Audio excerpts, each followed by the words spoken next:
Welcome to another special episode with yours truly, LM10. Today we're going to be talking about young players, overusing them and underusing them, or overusing them or underusing those young players. Let's just first take a look at the most talked about young player in the world right now, Pedri, who plays for Barcelona as a midfielder. In the previous season, we played for, wait for it, not 1, not 2, not 20, not 30, not 40, I'm not done, not 50, not even 60, not 70, but 77 games the entire season.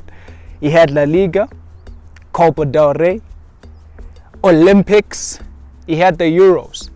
And you know, at the very high level, your body is required to do or to go through the absolute extremes to cope with the demands of football at that level. Remember, it's no longer like a practice session. It's no longer like you playing with kids, the youth side. You're playing with other professionals who want it just as bad, if not more. So the intensity is crazy. Now imagine going through that 77 times in one season. In the past, I think, when we had the two GOATs playing every game, I think they played about 60 games. And even they were saying, okay, this was enough now. Let's take a break. So to have a kid who's 19 play 77 games is criminal. I'm just gonna say it. Koeman is federal for that. That is just criminal. You cannot that is punishing a kid. You can't punish a kid and play him 77 times.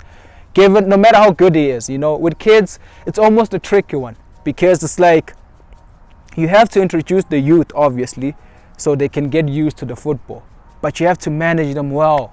You have to manage. I cannot stress this point well enough. Kids are not the same as your seasoned campaigners, because this is like their first time. So if you don't manage them well, it doesn't build well for them. Because look at right now, Pedri is injured.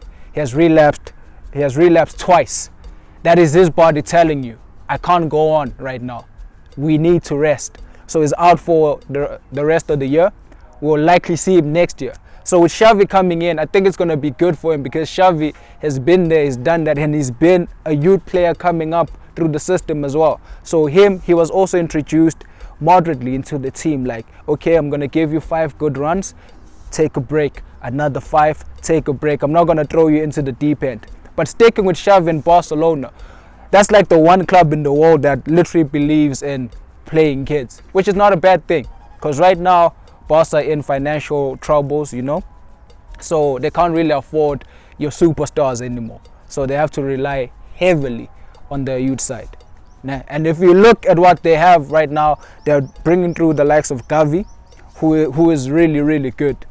They have, for me, my personal favorite in Ricky Puig, who is the next Xavi. You understand?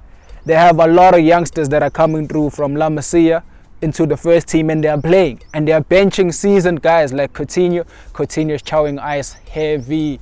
Coutinho's chowing ice, and that's sad because he's an ex-Liverpool player. So we have people like Coutinho chowing ice and kids playing. It goes to show that Barcelona believe in that philosophy of introducing kids. But let's not just talk about the European side. Let's also try and bring it home and make you understand this concept. Last season we saw with Kaizer Chiefs, I'm a course for life, never forget. We saw with Kaizer Chiefs, arguably our player of the season, Kwenzekile Mntambo, arguably our player of the season. He had one of the most, brilliant breakthrough seasons in recent history. And then this season, he's hardly featured, man. Which goes to show that, again, it's almost like it's a coach's perspective. Do you believe in kids or you don't believe in kids? Because Atazwane fully believed in the kid, and the kid delivered. Stuart Baxter, on the other hand, is more of your seasoned campaigners. You know, he will believe in Parker. He will believe in a guy. He will believe in those guys. And you have talented guys like Nobo. Luckily, I don't know how this happened. Luckily, Bloom is playing, which is shocking everyone. Luckily, he's still playing. But you have other players like Mashiane, who hasn't featured at all. We have strikers that have been sent out on loan. We had midfielders, Radebe, who featured once. We saw the glimpses in the Black Label Cup, and we were like, wow, this guy's a star. Hasn't featured. The guys that are featuring, again, Parker, a guy, you know, it goes to show that if the coach prefers kids, he will play kids. If the coach doesn't prefer kids, he won't play kids. But the question is today, where's the balance? How do we strike the balance? Do we just introduce kids as a whole, or do we introduce them gradually? Because if you look at the greats right now, Messi was introduced when he was very young, but Messi is very special. Ronaldo was introduced when he was very young, but Ronaldo is very special. So how many very special players are there? You know, most of these players are average at best, you know, but because the coaches believe in kids, they will play the games. For me, Pedri, and I don't want you guys to get this in the wrong way. For me personally, I think there are a lot of kids who are better than Pedri, and he was awarded the Golden Ball award, the Golden Boy award, which is basically the youth Ballon d'Or for under 21s. And there are kids who are literally better than him. I can name just one off the top of my head, Jude Bellingham. Like Jude, that is a star. Now that is a star, you understand? So it goes to show that it's all about preference at the end of the day. So for me personally, I feel like kids should be introduced in a gradual manner. You know, like, this kid is very talented. I'm going to give him a run, 2-3 games, chill a bit. 2-3 games, chill a bit. Next season, I'm going to give you 7 games, chill a bit. Next season, now I'm bringing up the numbers because you're getting used to this and your body can adapt, because playing with the youth side and playing with the first team, 2 different things. It's the same sport, 2 different things. So we don't want a case where, look at Haaland for example as well. Too many games, injuries caught up with him. So you can't enforce games on these kids because their bodies are not ready to cope with such pressures.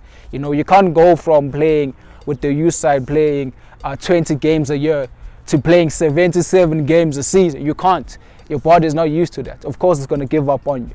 So the question that we want to ask you guys as well is, do you think introducing kids at a faster rate is good for football, or introducing them at a gradual rate is good for football? Tell us what you think. Hit us up on the comments. Like, subscribe, tell a friend that the best sports show in the country is back and we're not going anywhere. LM10 signing out.